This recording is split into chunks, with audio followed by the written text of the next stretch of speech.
Okay, we have another cyclocross summary highlight video of this race, the Battle of Waterloo in Wisconsin. Under 6 minutes, so short and sweet. Hopefully you can hang in there and enjoy watching this. I sure enjoy watching the highlights compared to the 30-minute races. But this race had actually something unique. They had a whole shot preem, which I didn't do very good because I couldn't clip in.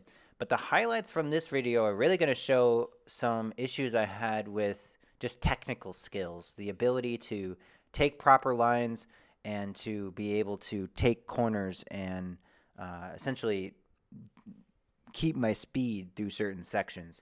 So that's the biggest thing we're going to talk about today, and I'm going to show you some sections that were pretty difficult and were not very easy to nail down, especially this back side of the course. So it's very dusty and dry, so very hard to get any grip, and a lot of it was off camber. So again, lots of things that didn't make it easy.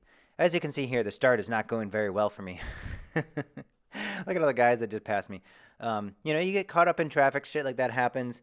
But the takeaway from this is that the better start you have, the easier it's going to be. But if you can get back into the front group, you're going to be all right. So I've been doing pretty good recently, and some of my other highlights videos show this, that even if I get caught up like this, I still lay down the power for quite a good amount of time in the first lap, just making sure that I keep moving up and don't let off anytime early. So I'm just full gas first lap. So I'm getting sort of further away from the front group there, but I was still within catchable distance, and I still am.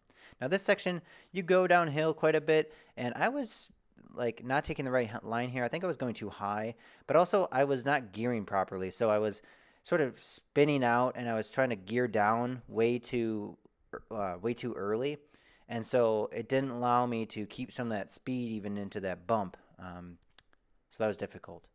This section was very off camber and dusty. Now I talked to the winner of the Masters 123, and he said take the middle. So about 1 foot over to the right here was the best line, so that I'm going too far left, which is a little bit too low, and that means coming out of this off camber means I'm going into the tree instead of going slightly to the right of the tree and keeping the speed like I should. So here you can see I go too low and take the hit there and essentially come to a standstill. So that section was particularly difficult. I wish I would have had that advice prior to the race, but it's really difficult to know. And maybe this is really just fixed by pre-writing the course and just really stepping back and thinking over and over what kind of lines I want to take. Like this section was fairly easy. You go wide, come out straight, go high next to this tree, and then come out wide. So I nailed this section. Again, it was fairly easy, but the pre-ride, I figured that out right away. In other sections, I really should have just rode it like once, like more than one time. So here I do keep some speed going downhill, go wide there. I've been doing pretty good with dismounting and remounting at barriers, which is, somewhat good if you just practice it over and over. But I haven't been very good at doing that without barriers and figuring out where to dismount and where to remount. So I got to practice that a little bit more in not so strict conditions where it's just like, oh, there's a barrier. I'm going to have to dismount and remount. So here we are, attempt number 2, I believe. Again, going too low, and then that leaves me into the tree, which doesn't allow me to keep a lot of speed in that technical off camber. But I'm pretty happy with my overall fitness. You can see the guy ahead of me is getting gradually pulled back. And so I've been doing this in a lot of different races lately where I don't fade, and I've been keeping on the gas and enough to catch guys ahead of me versus getting caught behind me. So a lot of my fitness intervals lately have been, gradually increasing the time at threshold or just going pretty hard for, increasing amount of times. I think I'm now at like 15-minute intervals or, 20-minute sweet spot, 15-minute thresholds. So I'm keeping my fitness. But it's the technical aspect. So here you can see again, if I'm downshifting too much here and hitting these bumps, I'm not going to be able to hit this hill as fast as I want. And with it being really dusty, I think I even fall off here. So definitely did not keep enough speed into the base of that hill. So technically, I should have known that, if you keep your speed into it, you can go further up that hill with more ease. But I wasn't shifting properly. So here we are, attempt number 3. Somebody in the crowd was saying go high, and if anyone ever in the crowd says anything to you, just ignore them because they're not racing, right?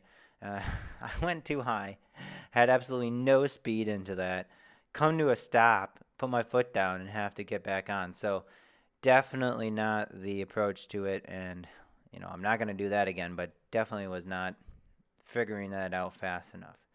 But as you can tell, again, look at these guys. I'm starting to catch them. So even with the technical issues, I'm still have the fitness lately to sort of catch back up to guys. And here I think I was able to keep more speed into the base and I actually nail this one.